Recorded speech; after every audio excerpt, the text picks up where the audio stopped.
श्रीसहाजं भजेयम् तपस्वाध्याय शुश्रूषा कृष्णपूजारतं मुनिं विश्वेशमिष्टदं वन्दे परिम्राट् चक्रवर्तिनं श्रीगुरुभ्यो नमः। हरिः ओम्।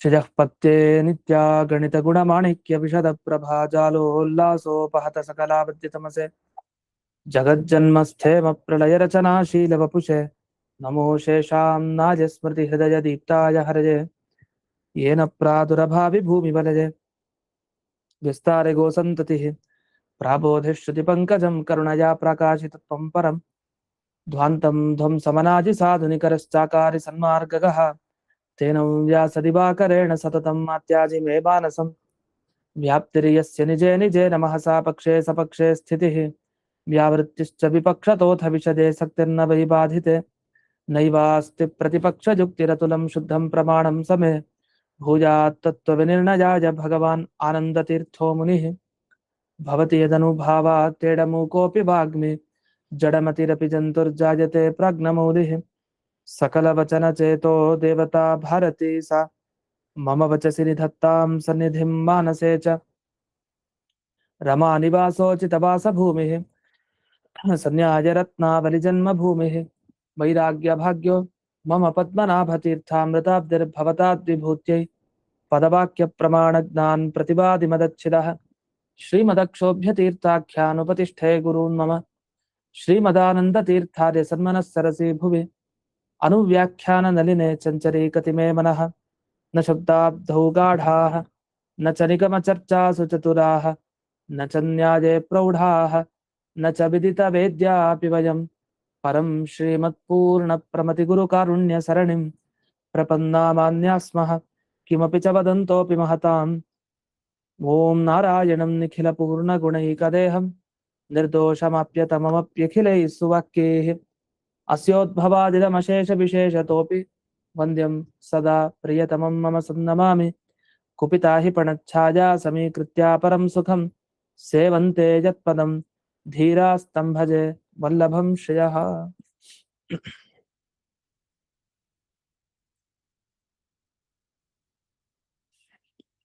ಇದುವರೆಗೆ ಅದ್ವೈತಿಗಳು ತಾವು ಅನೇಕ ಅವಿದ್ಯೆಗಳ ಆಕಾರಗಳಿವೆ ಅಂತ ಹೇಳಿದರು. ಅವಿದ್ಯೆಯ ಆಕಾರ ಅನೇಕ ಇದೆ ಅನ್ಲಿಕ್ಕೆ ಏನು ಪ್ರಮಾಣ ಅಂತ ಪ್ರಶ್ನೆ ಕೇಳಿದ್ದಕ್ಕೆ ಒಂದು ವೇದ ಮಂತ್ರವನ್ನು ಉದಾಹರಣೆ ಕೊಡ್ತಾರೆ. ಇಂದ್ರೋ ಮಾಯಾಭಿ ಪುರುರೂಪ ಈಯತೆ ಅಂತ. ಇದಕ್ಕೆ ಮೇಲ್ನೋಟದ ಅರ್ಥ ಮಾಯಾಭಿಹಿ ಅಂತ ಹೇಳಿದ್ದಾರೆ. ನೋಡಿ, ಮಾಯಾ ಅಂದ್ರೇನು? ಅವಿದ್ಯೆ ಅಂತ ಅರ್ಥ. ಮಾಯಾಭಿಹಿ ಯಾವ ವಚನ? ಬಹುವಚನ. ಮತ್ತೆಷ್ಟು ಮಾಯೆ ಇದೆ? ಬೇಕಾದಷ್ಟಿದೆ. ಅದ್ರಲ್ಲಿ ನಾವು 4 ಹೇಳಿದ್ವಿ ಅಂತ.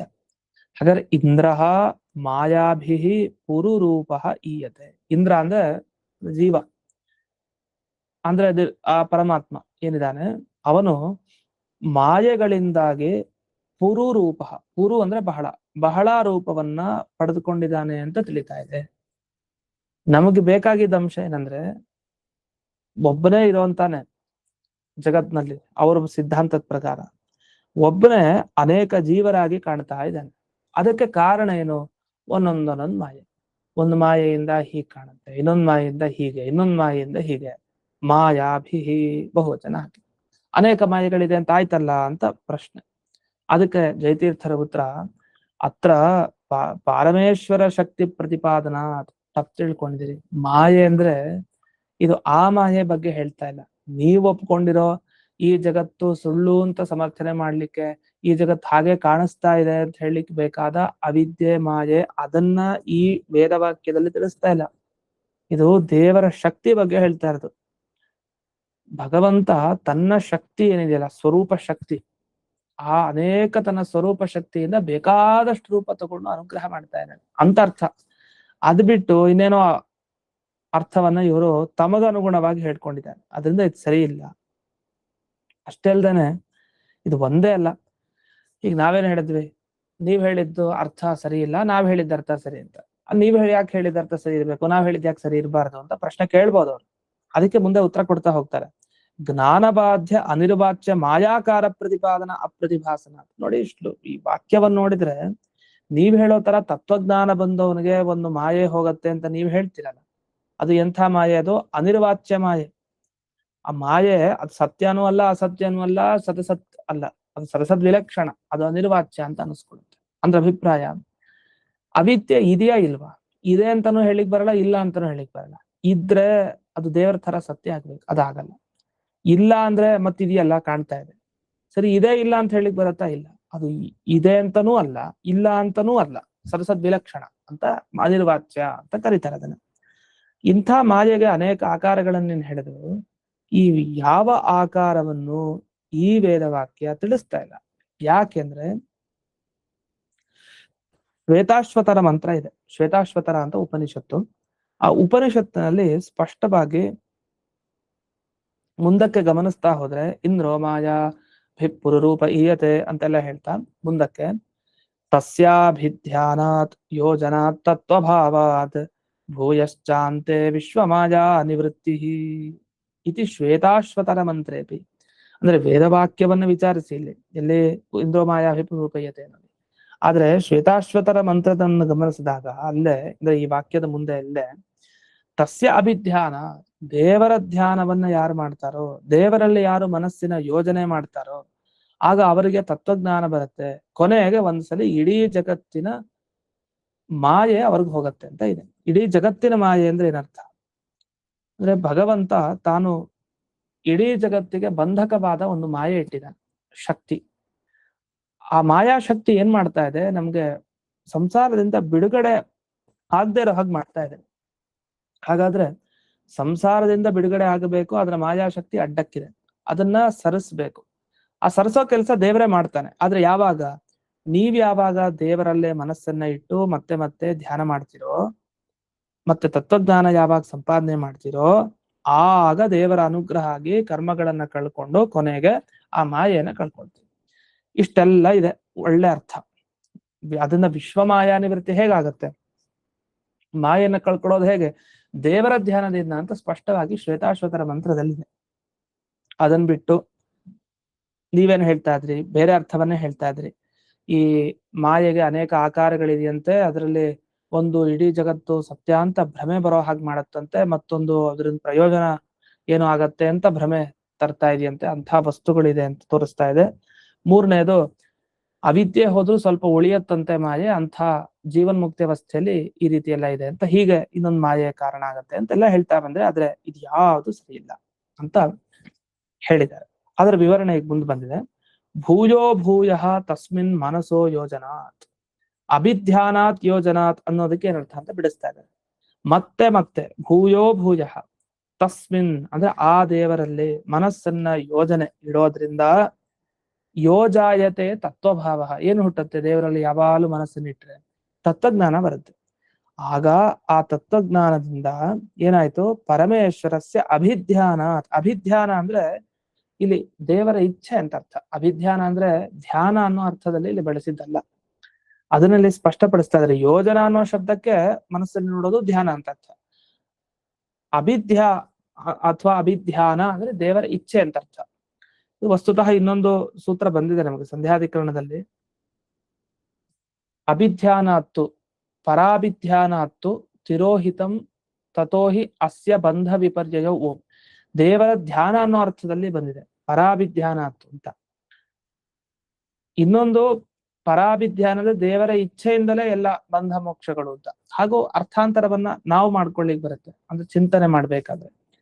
ಅಂತೂ ಭಗವಂತನ ಇಚ್ಛೆಯಿಂದಲೇ ಎಲ್ಲ ನಡೆಯೋದು. ಅಭಿಧ್ಯಾನ ಅಂದ್ರೆ ಇಚ್ಛೆ, ಅದನ್ನ ಇನ್ನೊಂದು ಪ್ರಸಾದ ಅನುಗ್ರಹ ಅಂತ ಇನ್ನೊಂದು ಶಬ್ದದಿಂದ ಕರೀತಾರೆ.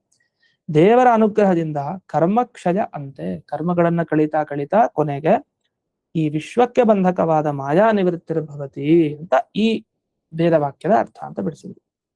ಇಷ್ಟಾದ್ಮೇಲೆ ಇನ್ನೊಂದು ಪ್ರಶ್ನೆಗೆ ಬರ್ತಾರೆ. ಸರಿ, ಈ ಮಾಯೆಯನ್ನ ಹೋಗ್ಲಾಡಿಸ್ತಾ ಇದೆ ಯಾವುದು? ಭಗವಂತನ ಧ್ಯಾನ, ಅಂದ್ರೆ ಭಗವಂತನ ಇಚ್ಛೆ ಅಂತೆಲ್ಲ ಹೇಳಿದ್ವಿ. ಈಗ ನಮ್ಮ ಪ್ರಶ್ನೆ, ಈಗ ಮಾಯಾಕಾರ ಅನುವರ್ತತೆ ಅಂತ ಹೇಳ್ತಿಲ್ಲ, ಏನ್ ಅರ್ಥ ಇದಕ್ಕೆ? ಅಂದ್ರೆ ಒಬ್ಬ ಜೀವನ್ಮುಕ್ತಿ ಅವಸ್ಥೆಯಲ್ಲಿ ಇದ್ದಾನೆ, ಅವನಿಗೆ ಈಗಾಗಲೇ ಅದ್ವೈತ ಸಾಕ್ಷಾತ್ಕಾರ ಆಗೋ ಹೋಗಿದೆ. ಆದ್ರೆ ಅವನಿಗೆ ಅವಿದ್ಯೆಯ ಆಕಾರಗಳು ಇನ್ನೂ ಇದೆ ಅಂತ ಹೇಳ್ತೀವಿ. ಅಂದ್ರೆ ಸ್ವಲ್ಪ ಉಳ್ಕೊಂಡಿದೆ ಅವನಲ್ಲಿ ಮಾಯೆ ಅಂತ ಹೇಳ್ತೀರಿ. ಸ್ವಲ್ಪ ಉಳ್ಕೊಂಡಿರೋದು ಅಂದ್ರೆ ಅದು ಹೇಗೆ? ಅವಿದ್ಯೆ ಸ್ವಲ್ಪ ಉಳಿಯೋದು ಅಂದ್ರೆ ಪೂರ್ತಿ ಹೋಗ್ಬೇಕಲ್ಲ. ಹಾಗಾದ್ರೆ ನಮ್ಮ ಪ್ರಶ್ನೆ ಇಷ್ಟೇ, ಅವಿದ್ಯೆ ಉಳಿಯತ್ತಲ್ಲ ಹಾಗೆ ಸ್ವಲ್ಪ ಸ್ವಲ್ಪ, ಅದು ತತ್ವಜ್ಞಾನಕ್ಕೆ ವಿರೋಧಿನ ಅಲ್ವಾ ಅಂತ ಪ್ರಶ್ನೆ. ಅಂದ್ರೆ ಈಗ ಹಾವು ಮುಂಗ್ಸಿನ ಮೇಲೆ ಮುಗೀತು, ಎರಡಕ್ಕೆ ವಿರೋಧ ಇದ್ದೇ ಇದೆ. ಹಾವು ಮುಂಗ್ಸಿ ಯಾವಾಗಲೂ ಅದು ಒಂದನ್ನು ಹೊಡಿಬೇಕು, ಇನ್ನೊಂದು ಬೀಳ್ಬೇಕು, ಒಟ್ಟಿದಾಗತ್ತೆ. ಮುಂಗ್ಸಿನೋ ಹಾವು, ಮುಂಗ್ಸಿನೇ ಸಾಮಾನ್ಯ ಗೆಲ್ಲೋದು, ಅದು ಬೇರೆ. ಅಪವಾದ ಸ್ಥಳದಲ್ಲಿ ಎಲ್ಲೋ ಆಗದಿದ್ರೆ ರೋಗ ಬಂದಿತ್ತು ಮುಂಗ್ಸಿಗೆ ಏನ್ ಮಾಡ್ಲಿಕ್ಕಲ್ಲ, ಅಂತೂ ಮುಂಗ್ಸಿನೇ ಗೆಲ್ಲೋದು. ಸಾಮಾನ್ಯವಾಗಿ ಅಪವಾದ ಇದ್ದಾಗ ಕೆಲವು ಸಲ ಸೋಲಬಹುದೇನೋ, ಆದರೆ ವಿರೋಧ ಅಂತೂ ಇದೆ ಎರಡಕ್ಕೂ. ಆ ಎರಡು ಪ್ರಾಣಿ, ಬೆಕ್ಕು ಇಲಿ, ಹಾವು ಮುಂಗ್ಸಿ, ಸಿಂಹ ಆನೆ, ಇದಕ್ಕೆಲ್ಲ ಇದ್ದ ಹಾಗೆ ಈ ತತ್ವಜ್ಞಾನಕ್ಕೂ ಮತ್ತೆ ಈ ಮಾಯೆಗೂ ವಿರೋಧ ಇದ್ದೇ ಇದೆ. ಇದನ್ನ ಶಾಸ್ತ್ರದಲ್ಲಿ ಉದಾಹರಣೆ ಕೊಡ್ತಾರೆ, ವದ್ಯಘಾತುಕ ಭಾವ ಅಂತ ಹೇಳ್ತಾರೆ ಶಾಸ್ತ್ರದಲ್ಲಿ. ವದ್ಯಘಾತುಕ ಭಾವ ಅಂದ್ರೆ ಪ್ರಾಣಿಗಳ ಉದಾಹರಣೆ, ಬೆಕ್ಕು ಇಲಿ, ಆಮೇಲೆ ಸಿಂಹ ಆನೆ, ಆಮೇಲೆ ಮುಂಗ್ಸಿ ಹಾವು, ಇದೆಲ್ಲ ವದ್ಯಘಾತುಕ ಭಾವ ಅಂತ ಕರೀತಾರೆ, ಅಥವಾ ವದ್ಯಘಾತಕ ಭಾವ ಅಂತಾನೂ ಇದೆ. ವದ್ಯ ಘಾತಕ, ವದ್ಯ ಅಂದ್ರೆ ಯಾವ್ದು ಸಾಯತ್ತೋ ಅದು, ಘಾತಕ ಅಂದ್ರೆ ಯಾವ್ದು ಸಾಯಿಸತ್ತೋ ಅದು. ಈ ತರ ವಿರೋಧ ಅಂತೂ ಇರುತ್ತೆ, ವದ್ಯಘಾತಕ ಭಾವ ಇರುತ್ತೆ. ಪ್ರಕೃತದಲ್ಲಿ ತತ್ವಜ್ಞಾನ ಅದು ಘಾತಕ ಯಾವುದಕ್ಕೆ? ಈ ಮಾಯಾಕಾರಕ್ಕೆ, ಮಾಯೆ ಹೋಗ್ಲಿಕ್ಕೆ. ಮಾಯೆ ವಧ್ಯ, ಅದು ಸಾಯತ್ತೆ ಮಾಯೆ. ಅದನ್ನ ಸಾಯಿಸೋದು ಯಾವುದು ಅಂದ್ರೆ, ಅದನ್ನ ನಿವಾರಣೆ ಮಾಡೋದು ಯಾವುದು ಅಂದ್ರೆ ಈ ತತ್ವಜ್ಞಾನ.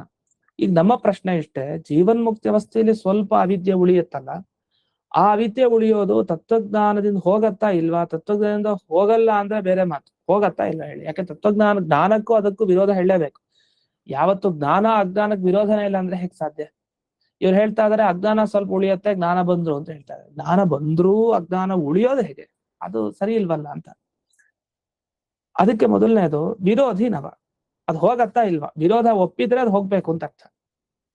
ಇಬ್ರಿಗಾಗಲ್ಲ ಅಂದ್ರೆ ಅವ್ನ್ ಬಂದ್ರೆ ಇವ್ನಿಗಾಗಲ್ಲ, ಇವ್ನ್ ಬಂದ್ರೆ ಅವ್ನ್ ಇರಲ್ಲ, ಅಷ್ಟೇ. ಆ ತರ ವಿರೋಧ. ಆದ್ಯ ಕಥಂ ನ ನಿವರ್ತತೆ. ಒಂದ್ ವೇಳೆ ಜ್ಞಾನ ಮತ್ತೆ ಮಾಯೆಯ ಆಕಾರಕ್ಕೆ ವಿರೋಧ ಇತ್ತು ಅಂದ್ರೆ ಯಾಕೆ ಹೋಗಲ್ಲ? ಮಾಯೆ ಹೇಗೆ ಉಳಿತು ಅದ್ರ ಪ್ರಶ್ನೆ. ಯಾಕೆ ಅದ್ವೈತ ಸಾಕ್ಷಾತ್ಕಾರ ಅಂದ್ರೆ ಅದ್ವೈತ ತತ್ವಜ್ಞಾನ ಆಗಿದೆ ಅಂತ ಅರ್ಥ. ಆದ್ರೂ ಸ್ವಲ್ಪ ಮಾಯೆ ಉಳಿಯತ್ತೆ ಅನ್ನೋದಕ್ಕೆ ಅರ್ಥ ಇಲ್ಲ. ಬೆಳಕ್ ಬಂದ್ರು ಸ್ವಲ್ಪ ಕತ್ತಲೆ ಉಳ್ಕೊಳತ್ತೆ ಅಂದ್ರೆ ಹಾಗಾಯ್ತು, ಅವಾಗಲ್ಲ. ದ್ವಿತೀಯೇ ಜ್ಞಾನೇನ ನಿವರ್ತೇತ. ಸರಿ, ಇಲ್ಲ ಹೋಗಲ್ಲ, ವಿರೋಧನೆ ಇಲ್ಲ ಅಂತ ಇಟ್ಕೊಳ್ಳಿ. ಹಾಗಾದ್ರೆ ಜ್ಞಾನ ಬಂದಾಗ ಯಾವತ್ತೂ ಆ ವಿದ್ಯೆ ಸ್ವಲ್ಪ ಉಳಿದಿರೋದು ಹೋಗ್ಬಾರ್ದು, ಅದು ಸತ್ಯ ಆಗ್ಬೇಕು. ಆಗ್ಲಿ ಸತ್ಯ ಅಂತ ಹೇಳ್ಬೇಡಿ, ಯಾಕೆಂದ್ರೆ ಸತ್ಯ ಆಗ್ಲಿ ಅಂತ ಹೇಳಿದ್ರೆ ಆಗ ಬ್ರಹ್ಮನಂತೆ ಇನ್ನೊಂದು ಸತ್ಯ ಆಗೋಯ್ತು, ಅದ್ವೈತ ಭಂಗ ಬಂತು, ಅದ್ವೈತ ಸಿದ್ಧಾಂತಕ್ಕೆ ಭಂಗ. ಅದನ್ನ ಹೇಳಿಕ್ ಬರಲ್ಲ. ತಥಾಚ ಸತ್ಯ ಸ್ಯಾತ್. ಅದರಿಂದ ಕೆಲವರು ಹೇಳ್ತಾರೆ ಕರ್ಮ ಕ್ಷಯೇ ಸತಿ ನಿವರ್ತತೆ ಇತಿ ವದತ. ಹಾಗಲ್ಲ, ಅವಿದ್ಯೆ ಸ್ವಲ್ಪ ಉಳಿದಿರೋದು ಹೋಗ್ಬೇಕು ಅಂದ್ರೆ ಕರ್ಮ ಸವಿಬೇಕು. ಕರ್ಮ ಇದೆ ಒಂದು, ಅದ್ ಸವಿಲಿಲ್ಲ, ಹಾಗಾಗಿ ಅವಿದ್ಯೆ ಸ್ವಲ್ಪ ಉಳ್ಕೊಂಡಿದೆ ಅಂದ್ರೆ ಹಾಗಾದ್ರೆ ಕರ್ಮ ಅದಕ್ಕೆ ಕಾರಣ ಅಂತ ಆಯ್ತು ಹೋಗ್ಲಿಕ್ಕೆ. ಯಾವುದು? ಅವಿದ್ಯೆ ಚೂರು ಹೋಗ್ಲಿಕ್ಕೆ ಕರ್ಮ ಕಾರಣ ಆಯ್ತು, ಅವಿದ್ಯೆ ಇರೋದಕ್ಕೆ ಕರ್ಮ ಕಾರಣ ಆಯ್ತು. ಆದ್ರೆ ಇದು ಸರಿ ಇಲ್ಲ. ಯಾಕೆಂದ್ರೆ ಕರ್ಮ ಹೋದ ಮೇಲೆ ಅದು ಉಳಿಬಾರ್ದು ನಿಮ್ ಪ್ರಕಾರ. ಈಗಾಗಲೇ ಕರ್ಮ ಕಳ್ಕೊಂಡಿರೋದ್ರಿಂದಲೇ ಅವ್ನಿಗೆ ಅದ್ವೈತ ಸಾಕ್ಷಾತ್ಕಾರ ಆಗಿರೋದು, ಇಲ್ಲಾಂದ್ರೆ ಅದು ಹೇಗ್ ಸಾಧ್ಯ ಅದ್ವೈತ ಸಾಕ್ಷಾತ್ಕಾರ ಆಗ್ಲಿಕ್ಕೆ? ಹಾಗಾಗಿ ಅನ್ಯಥಾ ತನ್ನಿವೃತ್ತೋ ನಿವೃತ್ತೇ ರೂಪಪತ್ತೇ. ಅದರಿಂದ ಒಟ್ಟು ಸಿದ್ಧ ಏನಾಯ್ತಂದ್ರೆ, ಅವಿದ್ಯೆಯ ಆಕಾರಗಳಿಗೆ ಕರ್ಮ ಕಾರಣ ಅಂತ ಆದ್ರೆ ಕರ್ಮ ಹೋದ್ಮೇಲೆ ಹೇಗೆ ಅವಿದ್ಯೆಯ ಆಕಾರ ಉಳಿಯಿತು? ಕಾರಣ ಹೋದ್ಮೇಲೆ ಕಾರ್ಯ ಇರಬಾರ್ದಲ್ವಾ? ಮಣ್ಣೆ ಹೋಯ್ತು ಹೋದ್ಮೇಲೆ ಮಡಿಕೆ ಎಲ್ಲಿಂದಿರುತ್ತೆ? ಮಣ್ಣೆ ಇಲ್ಲ ಅಂದ್ಮೇಲೆ ಯಾವ ಮೂರ್ತಿ ಮಣ್ಣಿನ ಮಾಡಿದ್ರು ಅದು ಹೆಂಗ್ ಉಳಿಲಿಕ್ಕೆ ಸಾಧ್ಯ? ಕಾರಣ ಇಲ್ಲ ಅಂದ್ಮೇಲೆ ಕಾರ್ಯ ಇರಲ್ಲ. ದಾರಗಳೇ ಇಲ್ಲ ಅಂದ್ಮೇಲೆ ಬಟ್ಟೆ ಎಲ್ಲಿಂದಿರುತ್ತೆ? ಆ ತರ ಆಯ್ತು. ಅದರಿಂದ ಇದು ಸರಿ ಇಲ್ಲ. ಇದಾದ್ಮೇಲೆ ಮತ್ತೆ ಶುರು ಮಾಡ್ತಾರೆ, ಹಾಗಲ್ಲ, ಈ ತರ ನಮ್ಮ ಅಭಿಪ್ರಾಯ. ಅದನ್ನ ಜೈತೀರ್ಥರೇ ಪ್ರಶ್ನೆ ಮಾಡ್ಕೊಳ್ತಾರೆ. ಅಥಮನ್ಯಸೆ, ಒಂದ್ ವೇಳೆ ಹೀಗ್ ತಿಳಿಗಿತ್ಯಾ, ನನ್ಗೆ ಹೀಗ್ ಪ್ರಶ್ನೆ ಮಾಡ್ತೀಯ ಮುಂದಕ್ಕೆ ನೀನು, ಇದಕ್ಕೂ ತಗೋ ಉತ್ತರ ಅಂತ ಮತ್ತೆ ಶುರು ಮಾಡ್ತಾರೆ. ಏನ್ ಇನ್ನು ಮುಂದೆ ಏನ್ ಪ್ರಶ್ನೆ ಮಾಡ್ಬೋದು ಅವರು ಅಂದ್ರೆ, ಜ್ಞಾನಮೇವ ಅವಿದ್ಯಾಲೇಶಸ್ಯ ನಿವರ್ತಕಂ. ನಿಜ, ನಾವು ಆ ಸಿದ್ಧಾಂತವನ್ನು ಅಲಗಳಿತಾರೆ, ಅವ್ರು ನಮ್ ಸಿದ್ಧಾಂತಕ್ಕೆ ಬಂದ್ರೆ ಈಗ ಏನು ಅಂದ್ರೆ, ಜ್ಞಾನ ಅಜ್ಞಾನಕ್ಕೆ ವಿರೋಧ ಯಾವತ್ತೂ ಇದೆ. ಜ್ಞಾನ ಇದ್ದಾಗ ಅಜ್ಞಾನ ಇರಬಾರ್ದು, ಇರಲ್ಲ ಅದು. ಇಲ್ಲ ಜ್ಞಾನ ಇದ್ರೂ ಅಜ್ಞಾನ ಇದೆ ಅಂದ್ರೆ ಸರಿಯಾಗಿ ನಿಮಗ್ ಜ್ಞಾನ ಬಂದಿಲ್ಲ ಅಂತ ಅಷ್ಟೇ. ಆದ್ರಿಂದ ಬೆಳಕು ಕತ್ತಲೆ ಅಂದ್ಮೇಲೆ ಕತ್ತಲೆ ಹೋಗ್ಲೇಬೇಕು. ಆ ಬೆಳಕು ಕತ್ತಲೆಯನ್ನು ಜೊತೆಗೂಡಿಸ್ಲಿಕ್ಕೆ ಆಗಲ್ಲ. ಸೂರ್ಯ ಬಂದಾಗ ಕತ್ತಲೆ ಹೋಗಿಲ್ಲ ಅಂದ್ರೆ ಏನರ್ಥ? ಸೂರ್ಯ ಬಂದ್ಮೇಲೆ ಕತ್ತಲೆ ಹೋಗ್ಲೇಬೇಕದು. ಇಲ್ಲ ಅಂದ್ರೆ ಅವ್ನು ಸೂರ್ಯ ಅಲ್ಲ ಅಂತ ಅರ್ಥ ಅಷ್ಟೇ. ಇಲ್ಲ ಬೆಳಕಲ್ಲಿ ಏನೋ ಲೋಪ ದೋಷ ಇದೆ ಅಂತ ಅರ್ಥ ಅಷ್ಟೇ. ಅದರಿಂದ ಯಾವತ್ತು ಕತ್ತಲೆ ಮತ್ತೆ ಬೆಳಕಿಗೆ ಹೇಗೆ ವಿರೋಧ ಇದೆಯೋ ಅದೇ ತರಹ ಜ್ಞಾನ ಅಜ್ಞಾನಗಳಿಗೆ ಖಂಡಿತ ವಿರೋಧ ಇದೆ. ಅವಿದ್ಯೆ ಅಂದ್ರೆ ಅಜ್ಞಾನ ಅಂತ ಅರ್ಥನೇ. ಹಾಗಾದ್ರೆ ಅವಿದ್ಯೆ ಸ್ವಲ್ಪ ಉಳಿಯಲ್ಲ ನಿಜ, ಯಾಕೆ ಜ್ಞಾನವೇ ಅದನ್ನು ಹೋಗ್ಸೋದು. ಅದು ನಾವು ಒಪ್ಕೊಂಡಿದ್ದೀವಿ ಅಂತ ಅವ್ರು ನಮ್ಮ ಸಿದ್ಧಾಂತಕ್ಕೆ ಇದಕ್ಕೆ ಒಪ್ಕೊಂಡ್ರು. ಇಷ್ಟು ಒಪ್ಕೊಂಡ್ಮೇಲೆ ನಮ್ಮ ಪ್ರಶ್ನೆ, ಯಾಕಂದ್ರೆ ಅವ್ರು ಒಪ್ಲೇಬೇಕು, ಎಲ್ಲರೂ ಒಪ್ಪೋ ಸಿದ್ಧಾಂತನೇ ಇದು. ಅದು ನಮ್ಮ ಸಿದ್ಧಾಂತ ಅಂತ ಅವ್ರು ಒಪ್ಕೊಂಡು ಸೋತಿಲ್ಲ ಅವರು. ಯಾಕಂದ್ರೆ ಒಪ್ಲೇಬೇಕಾದ ವಿಷಯ ಅವ್ರು ಒಪ್ಕೊಂಡಿದ್ದಾರೆ. ಅದನ್ನ ಅವರು ಅಲಗಳಿತಾ ಇಲ್ಲ. ಅದು ಅಲಗಳೆದಿದ್ರೆ ಅದು ದೋಷ ಅವ್ರದ್ದು. ಆದ್ರೆ ಅವ್ರೇನ್ ಹೇಳ್ತಾ ಇದಾರೆ, ಪ್ರಬಲೇನ ಪ್ರಾರಬ್ಧ ಕರ್ಮಣ ಪ್ರತಿಬದ್ಧಂ ನ ನಿವರ್ತಯತೆ. ಈ ಹೇಗಿದ್ರು ಉತ್ತರ ಇದೆಯಲ್ವಾ, ಯಾಕೆ ಇನ್ನೂ ಹೋಗಿಲ್ಲ ಎಲ್ಲದಕ್ಕೂ ಪ್ರಾರಬ್ಧ ಕರ್ಮ ಕಾರಣ. ಅವರು ಅದೇ ಕಾರಣ ಕೊಡ್ತಾರೆ. ಕಿಂತು ಪ್ರಬಲೇನ ಪ್ರಾರಬ್ಧ ಕರ್ಮಣ, ಅದು ಅಂತಿಂತ ಪ್ರಾರಬ್ಧ ಕರ್ಮ ಅಲ್ಲ, ಜೋರು ಪ್ರಬಲವಾದ ಪ್ರಾರಬ್ಧ ಕರ್ಮ. ಆದ್ರಿಂದ ಏನಾಗ್ತಾ ಇದೆ, ಜೀವನ್ಮುಕ್ತಿ ಅವಸ್ಥೆಗೆ ಬಂದಿದ್ದಾನೆ, ಅದ್ವೈತ ಸಾಕ್ಷಾತ್ಕಾರ ಆಗಿದೆ, ಆದ್ರೂ ಅವಿದ್ಯೆ ಸ್ವಲ್ಪ ಹಾಗೆ ಉಳ್ಕೊಂಡಿದೆ. ಹಾಗಾದ್ರೆ ಸ್ವಲ್ಪ ಉಳ್ಕೊಂಡಿರೋ ಕಾರಣ ಏನು, ಪ್ರಬಲವಾದ ಪ್ರಾರಬ್ಧ ಕರ್ಮ ಅಂತ ಹೇಳ್ತಾರೆ. ಸರಿ, ಯಾವಾಗ ಕಳ್ಕೊಳ್ತೀವಿ ಅದನ್ನ, ಫಲಭೋಗೇನತು ಪ್ರತಿಬಂಧಕೆ ಕ್ಷೀಣೆ ನಿವರ್ತಯತಿ. ಅದು ಯಾವಾಗ ಈ ಪ್ರಾರಬ್ಧ ಕರ್ಮದ ಫಲವನ್ನ ಅನುಭವಿಸ್ತಾನೆ, ಆ ಅನುಭವಿಸಿ ಆದ್ಮೇಲೆ ನಿವರ್ತಯತಿ, ಕೊನೆಗೆ ಅದನ್ನೆಲ್ಲ ಕಳ್ಕೊಳ್ತಾನೆ. ಯಾವ್ದನ್ನ, ಅವಿದ್ಯೆ ಸ್ವಲ್ಪ ಉಳಿದಿತ್ತಲ್ಲ ಅದನ್ನೆಲ್ಲ ಆಮೇಲೆ ಕಳ್ಕೊಳ್ತಾನೆ. ಹಾಗಾದ್ರೆ ಪ್ರತಿಬಂಧಕ ಇರೋವರೆಗೂ ಕಷ್ಟ. ಈಗ ನಂಪಾಡ್ ನಾವು ದಾರಿಯಲ್ಲಿ ಹೋಗ್ಬೋದಿತ್ತು, ನಮಗ್ ಶಕ್ತಿ ಇದೆ, ಆದ್ರೆ ದಾರಿ ಉದ್ದಕ್ಕೂ ಅಡ್ಡಡ್ಡ ಇಟ್ಬಿಟ್ಟಿದ್ದಾರೆ, ನಮ್ಗೆ ಹೋಗ್ಲಿಕ್ಕೆ ಸಾಧ್ಯ ಇಲ್ಲ, ಪ್ರತಿಬಂಧಕ ಇದೆ. ಕೆಲವ್ರು ಇದ್ದಾಗ ನಾವು ಹೋಗ್ಲಿಕ್ಕೆ ಆಗಲ್ಲ, ಹೋಗ್ಮೇಲೆ ನಾವು ಹೋಗ್ಬೋದು, ನಮಗ್ ಶಕ್ತಿ ಇದೆ. ಪ್ರತಿಬಂಧಕ ಇದ್ದಾಗ ಏನು ಮಾಡ್ಲಿಕ್ಕಲ್ಲ, ಯಾರಿಗೆ ಆಗ್ಲಿ. ಅಡೆತಡೆ ಇರೋರ್ ಮುಂದಕ್ಕೆ ಇದ್ದಾಗ, ಬಿಡಲ್ಲ ಅಂತ ಮುಂದಕ್ಕೆ ನಿಂತಿದ್ದಾಗ ಅವ್ರನ್ನ ಹೊಡ್ಕೊಂಡು ಹೋಗ್ಬೇಕಂತ ಶಕ್ತಿ ಇಲ್ಲ. ಯಾಕಂದ್ರೆ ಪ್ರಾರಬ್ಧ ಕರ್ಮ ಅದು ಆ ತರದ್ದು ತುಂಬಾ ಪ್ರಬಲ. ಅದನ್ನ ಸದೆ ಬಡ್ದು ಹೋಗ್ಲಿಕ್ಕಲ್ಲ, ತಾವಾಗ ಸರಿದ್ ಹೋದ್ಮೇಲೆ ತಪ್ಪಿಸ್ಕೊಂಡ್ಬಿಡೋದು ಹೋಗಿ. ಆ ತರ ಪ್ರಾರಬ್ಧ ಕರ್ಮ ಇದೆ ತುಂಬಾ, ಅದನ್ನ ಅನುಭವಿಸಿ ತೀರಿಸ್ಲೇಬೇಕು. ತೀರ್ಸೋವರೆಗೂ ಅದಾಗೋದಿಲ್ಲ, ಅಂದ್ರೆ ಅವಿದ್ಯಾ ಸ್ವಲ್ಪ ಉಳಿದಿರೋದು ಹೋಗಲ್ಲ ಅಂತ ಹೇಳಿದ್ರು. ತದಪಿ ಅಯುಕ್ತಂ, ಈ ಪಕ್ಷನೂ ಸರಿ ಇಲ್ಲ, ನೀವ್ ಹೇಳ್ಬೇಡಿ. ಯಾಕೆ, ನಿರುಪಾದಾನ ಕರ್ಮಾವಸ್ಥಾನ ಅನುಪಪತ್ತೆ. ನೋಡಿ, ಕರ್ಮ, ಈಗ ಪ್ರಾರಬ್ಧ ಕರ್ಮ ಉಳಿದೇ ಇದ್ದಾಗ ಏನ್ ಹೇಳ್ಬೇಕು, ಅವಿದ್ಯಾನೂ ಉಳಿಯಲ್ಲ ಅಂತ ಹೇಳ್ಬೇಕು. ಕಾರಣ ಇಲ್ಲ ಅಂದ್ರೆ ಕಾರ್ಯವೂ ಇರಲ್ಲ, ಮಣ್ಣಿಲ್ಲ ಅಂದ್ರೆ ದಾರ ಇಲ್ಲ ಅಂದ್ರೆ ಬಟ್ಟೆನೂ ಇರಲ್ಲ, ಆ ತರ ಹೇಳ್ಬೇಕು. ಹಾಗಾದ್ರೆ ಏನಾಯ್ತು, ಈಗ ಯಾವುದೇ ಒಂದು ಉಪಾದಾನ ಕಾರಣ ಇಲ್ಲದೆ ಕಾರ್ಯ ಇರಬಾರ್ದು. ಅಂದ್ರೆ ಇವ್ರೇನ್ ಪ್ರಶ್ನೆ ಮಾಡ್ತಾ ಇದಾರೆ ಅಂದ್ರೆ, ಈಗ ಕರ್ಮ ಇದೆಯಲ್ಲ, ಒಂದು ಪ್ರಾರಬ್ಧ ಕರ್ಮ ಅಂತ, ನೀವ್ ಅದ್ರ ಮೇಲೆ ಜಾಸ್ತಿ ಭಾರ ಹಾಕ್ತಾ ಇದೀರಿ. ಅವಿದ್ಯೆ ಸ್ವಲ್ಪ ಯಾಕೆ ಉಳಿತು ಜೀವನ್ಮುಕ್ತಿ ಅವಸ್ಥೆಯಲ್ಲಿ ಅಂದ್ರೆ, ಆ ಕರ್ಮ ಇತ್ತು ಹಾಗಾಗಿ ಉಳಿತು ಅವಿದ್ಯೆ ಅಂತ.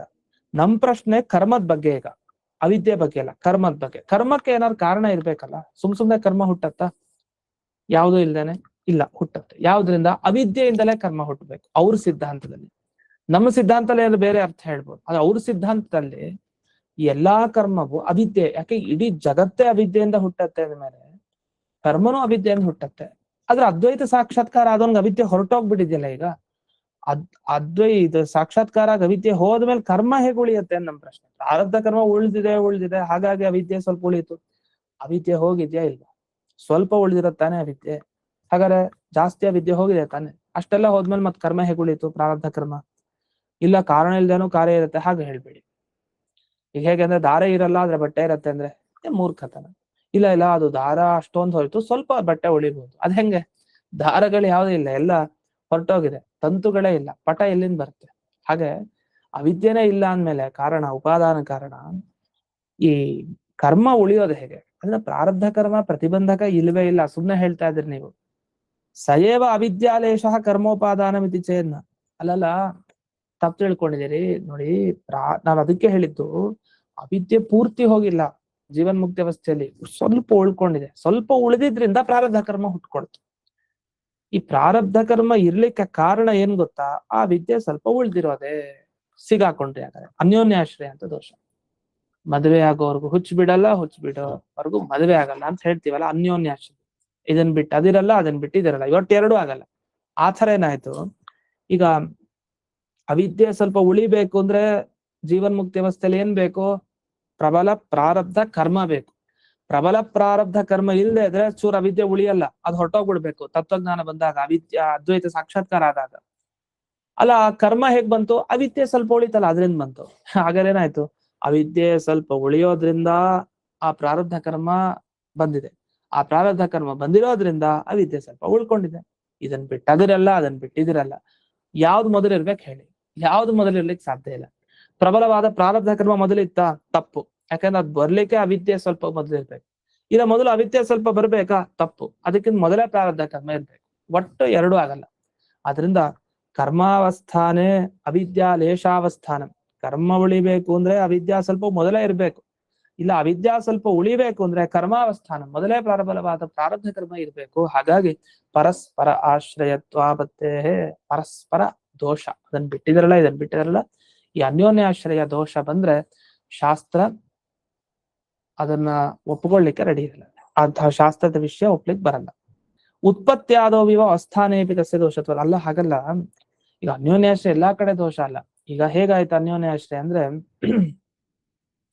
ಕರ್ಮ ದೇಹ, ಈಗ ನಾವು ಮನುಷ್ಯ ದೇಹ ಪಡೆದಿದ್ದೀವಿ, ದೇಹ ಇದ್ರೆ ನೀವು ಕರ್ಮ ಮಾಡ್ತೀರಿ, ಕರ್ಮ ಇದ್ರೆ ನಿಮಗ್ ದೇಹ ಬರುತ್ತೆ ಅಂತ. ಇದು ಅನ್ಯೋನ್ಯಾಶ್ರಯ. ದೇಹ ಇದ್ರೆ ಕರ್ಮ, ಕರ್ಮ ಇದ್ರೆ ದೇಹ. ಯಾಕೆ ಕರ್ಮ ಮಾಡ್ಬೇಕು ಅಂತ ದೇಹ ಬೇಕಲ್ಲ, ದೇಹ ಇಲ್ಲದೆ ಒಬ್ಬ ಕರ್ಮ ಹೇಗ್ ಮಾಡ್ತಾನೆ? ಸರಿ, ದೇಹ ಬಂದಿದ್ದು ಹೇಗೆ? ಕರ್ಮ ಇದ್ರೆ ತಾನೇ ದೇಹ ಬರೋದು, ಇಲ್ಲಾಂದ್ರೆ ಯಾಕೆ ದೇಹ ಬರುತ್ತೆ ನಮಗೆ? ಜನ್ಮಗಳು ಯಾಕೆ ಬರುತ್ತೆ? ಪರಸ್ಪರ ಅನ್ಯೋನ್ಯಾಶ್ರಯ. ಇದು ದೋಷನಾ? ದೋಷ ಅಲ್ಲ ಇದು. ಈಗ ಬೀಜದಿಂದ ಅಂಕುರ, ಅಂಕುರದಿಂದ ಬೀಜ, ಬೀಜ ಮೊಳಕೆ, ಮೊಳಕೆ ಮತ್ತೆ ಅದ್ರ ನಂತರ ಬೀಜ, ಹೀಗೆ ಬೀಜ ಅಂಕುರ ನ್ಯಾಯ ಅಂತ ಅದು ಪರಸ್ಪರ ಹೋಗ್ತಾ ಹೋಗುತ್ತೆ. ಆ ಅನ್ಯೋನ್ಯಾಶ್ರಯ ತರ ಅದು ಇನ್ನೂ ಮುಂದೆ ಹೋಗುತ್ತೆ ಜಾಸ್ತಿ. ಅಂತೂ ಅನ್ಯೋನ್ಯಾಶ್ರಯನೂ ಇದೆ ಅದರಲ್ಲಿ, ಅದು ದೋಷ ಅಲ್ಲ. ಎಲ್ಲಾ ಕಡೆ ಗುರುಗಳು ಶಿಷ್ಯರನ್ನ ಅಪೇಕ್ಷಿಸ್ತಾರೆ, ಶಿಷ್ಯರು ಗುರುಗಳನ್ನ ಅಪೇಕ್ಷಿಸ್ತಾರೆ. ದೋಷ ಏನಿದೆ ಇದರಲ್ಲಿ? ದೋಷ ಇಲ್ಲ. ಅದ್ರ ಅನ್ಯೋನ್ಯಾಶ್ರಯ ಎಲ್ಲಾ ಕಡೆ ದೋಷ ಅಲ್ವಲ್ಲ ಅಂದ್ರೆ ನಿಜ. ಅದು ಉತ್ಪತ್ತಿಲಿ ಹೇಗೆ ದೋಷನೋ ಅವಸ್ಥಾನೇಪಿ, ಅವಿದ್ಯೆ ಉಳಿಬೇಕು ಅನ್ನೋ ಸ್ಥಿತಿಗೆ ಬರ್ಬೇಕು ಅಂದ್ರೆ ಕರ್ಮ ಉಳಿಬೇಕು, ಕರ್ಮ ಉಳಿಬೇಕು ಅಂದ್ರೆ ಅವಿದ್ಯಾ ಸ್ವಲ್ಪ ಉಳಿಬೇಕು. ಅವಸ್ಥಾನ ಇರೋದು ಅನ್ನೋದ್ರಲ್ಲೂ ಅನ್ಯೋನ್ಯಾಶ್ರಯ ದೋಷ ಇದೆ. ಒಂದೊಂದು ಪದಾರ್ಥ ಉಳಿಬೇಕು ಅಂತ ಹುಟ್ಟೋದ್ರಲ್ಲೇ ಜ್ಞಾನದಲ್ಲಿ ಮಾತ್ರ ಇದು ಅನ್ಯೋನ್ಯಾಶ್ರಯ ದೋಷ ಅಲ್ಲ, ಹೊರತು ಅವಸ್ಥಾನೇಪಿ ದೋಷತ್ವ ಅಂತ ಇಲ್ಲಿವರೆಗೆ ಅದಕ್ಕೆ ಉತ್ತರ ಕೊಟ್ಟಿದ್ದಾರೆ. ಇದಾದ್ಮೇಲೆ ಇನ್ನೂ ಕೆಲವು ದೋಷಗಳನ್ನ ಹೇಳ್ತಾರೆ. ಆ ದೋಷಗಳು ಏನು ಅನ್ನೋದನ್ನ ನೋಡ್ತಾ, ಹಾಗೆ ಅಧಿಕರಣಾರ್ಥಂ ಉಪಸಂಹರತಿ ಅಂತ ಒಟ್ಟಿ ಅಧಿಕರಣದ ಅರ್ಥ ಇಲ್ಲಿ ಮುಕ್ತಾಯ ಆಯ್ತು ಅಂತ ಮುಗಿಸ್ತಾ ಬರ್ತಾರೆ. ಅದೇನ್ ವಿಷಯ ಅನ್ನೋದನ್ನ ಮುಂದಿನ ಪಾಠದಲ್ಲಿ ನೋಡೋಣ ಅಂತ ಹೇಳ್ತಾ ಇಂದಿನ ಪಾಠವನ್ನ ಸ್ಮತ್ ಗುರುವಂತರ್ಗತ ವ್ಯಾಸತೀರ್ಥ ಗುರುವಂತರ್ಗತ ಭಾರತೀಯ ರಮಣ ಮುಖ್ಯ ಪ್ರಾಣಾಂತರ್ಗತ ಶ್ರೀಮನ್ಮೂಲ ಗೋಪಾಲಕೃಷ್ಣನಿಗೆ ಅರ್ಪಣೆ. ನಮಸ್ತೆ. ಶ್ರೀಕೃಷ್ಣಾರ್ಪಣ. ನಮಸ್ಕಾರ. ನಮಸ್ಕಾರ.